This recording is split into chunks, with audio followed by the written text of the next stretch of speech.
Aquarius Rising! Welcome here to Soul Passages Astrology. My name is Georgia Dempsey and I'm your astrologer, and I'm so glad you stopped by here for your April forecast. And my main message for you this month is that sometimes in life you need to make a U-turn.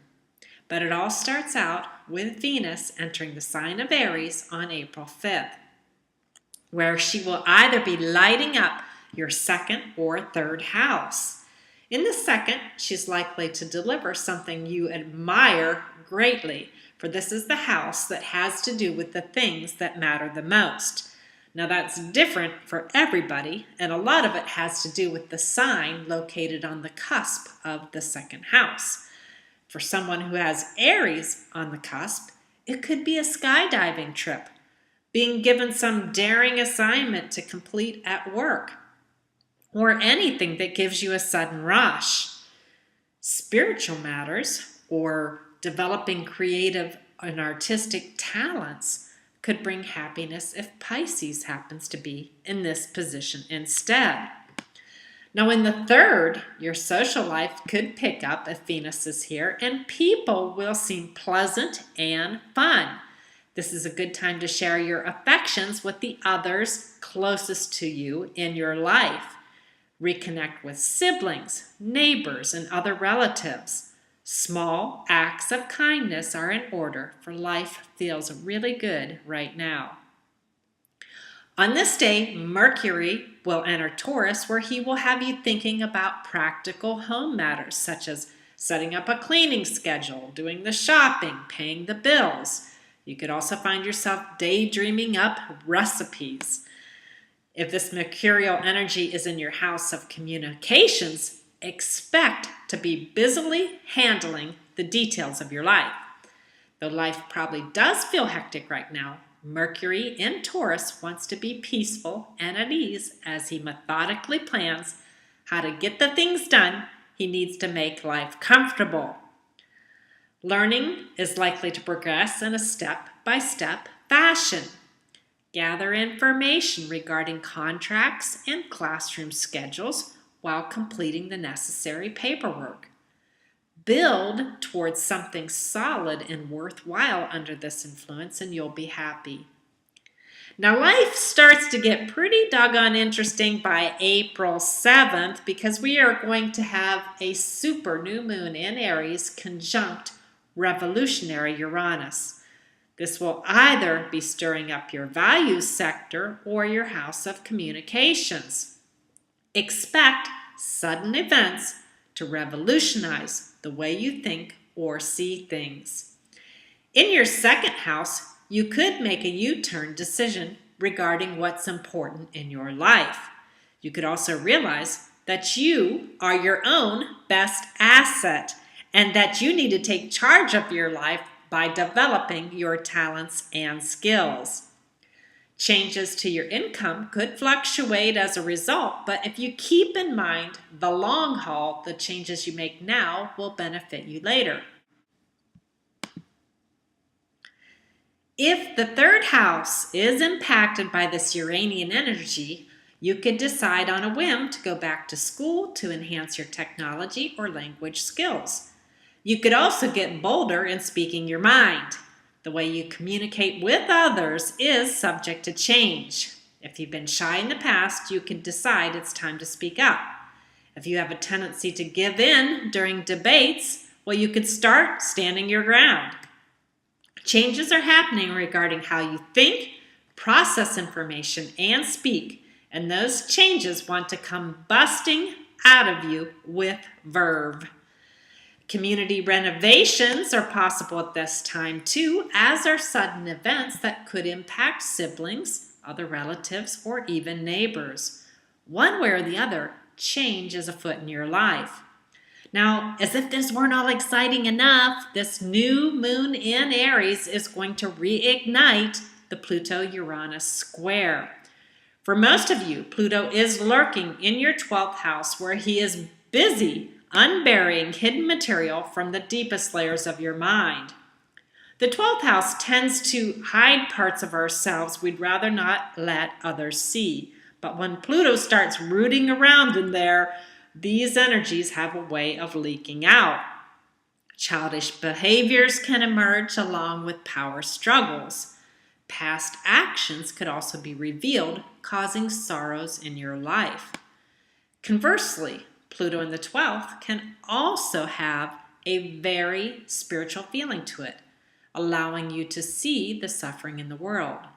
If engaged properly, he will spur you to find a way to be of service to help alleviate the pain around you. By squaring your second or third house, this god of the underworld is asking you to knock down the structures of your life that are no longer serving you well.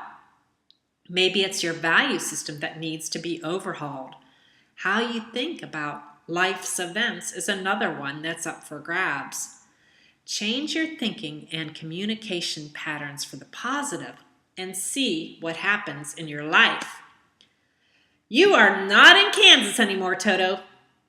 Under this square, you need to approach things differently and make life-enhancing changes.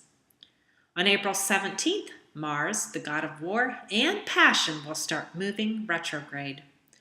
There he will be saddling up next to Saturn, the taskmaster of our lives, who's also moving backwards. This could find you locking horns with your boss in your 10th house of career, or you could be backpedaling on some of your long-term plans in the 11th. Expect tensions and frustrations to rise under this combination, for you want what you want, but getting it right now seems impossible. Keep your cool with friendships and the organizations you belong to, and remember that everybody is under the same pressure cooker. By the 22nd of April, something important will be revealed or come to a point of culmination. For a full Scorpio moon will be shining a light onto your 10th or 11th house. I don't know about you guys, but I always feel really emotional during those full moons. So you should expect emotions to run high. This is going to be a very passionate and intense supermoon. Juno, a powerful female asteroid, will be riding right next to the moon. And she has much to do with sexuality, marriage, and social contracts of our lives. Normally, she's pretty steadfast in her endeavors, and that's because she's the daughter of Saturn. But during this full moon, she will be moving retrograde along with everyone else in the chart. So under this influence, there may be a desire to review the terms of a contract you have with another person. Are you getting out of the deal what you desire? Do the terms of the contract need to be rewritten? Are the women in your life upholding their end of the bargain? By the time the full moon passes, you should have the answers, and whatever you learn will likely impact your worldly standing and or your plans for the future. On the 28th of the month, Mercury joins the retrograde party and begins moving backwards through either your 3rd or 4th house. There, this trickster will have you rethinking a variety of things, including your educational goals, how you share information with others, and the security of your family. Venus will be joining Mercury by month's end. If she lands in your 2nd house, something you've been longing for could land on your plate. If she's cruising through your 3rd house, you could be achieving an educational goal you have set for yourself. You could make a U-turn in life this month, Aquarius Rising. If you do, just know that the changes you make now will herald in a brighter future. All right, world, I want to say thank you, thank you, thank you. I feel so blessed for all the people who have called for readings. It has been marvelous to work with you all. I really enjoy my talking with you guys, and I've seen a lot of women go off on some pretty good paths as a result of it, so I'm just feeling great about this. Anyhow, to further build good karma and my business, I am going to continue to offer a special of a 1-hour reading for $50 till June 1. Okay, this is pretty amazing. I probably put about 10 hours into each chart, and so take advantage of this time period. Also, if there is a slight delay here coming up in the next few weeks, it's because by around the third week of March into the first couple weeks of April, I'm going to be moving across country.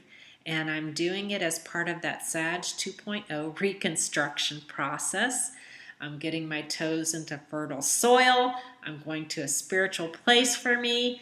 And I'm simplifying life so I can work on the north node of my moon. So I'm pretty excited about that. Now, if you do find a slight delay in reaching me, I encourage you to check out my YouTube channel. I put up some videos on Ceres.